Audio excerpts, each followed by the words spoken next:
Asot may sin Kol ngay bol na siya sitiin Kalung sulong hinalongin Aman beya lung kanding hita Ngaylay mit silong tengi o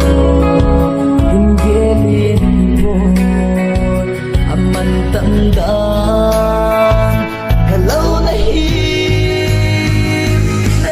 yugen tinale nalunad na betahi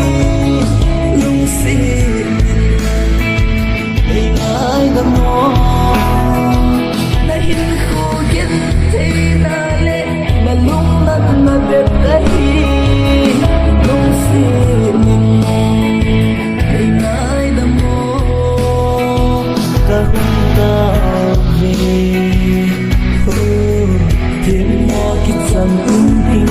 na hindi maitapin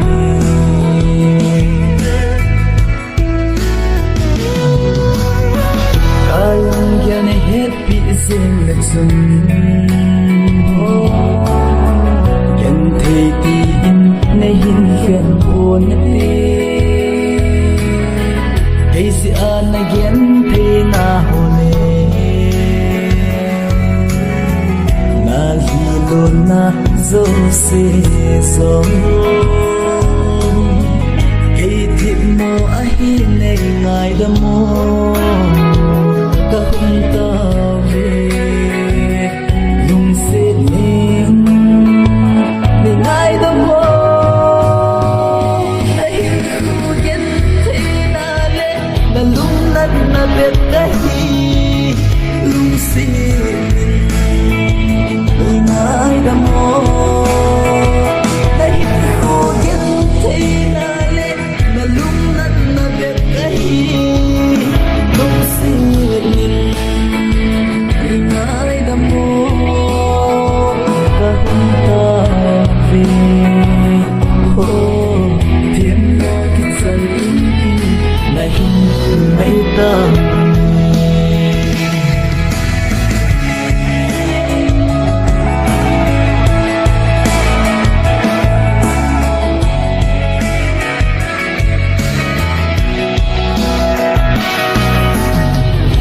Kahin itan o kalung sitan man beya may dara ding kita damsing gulti may ta khadingin kalon lihi man tamin ti sitan tulog na hinko na to ahi Nagdaibang ini Zalien beyo Sitan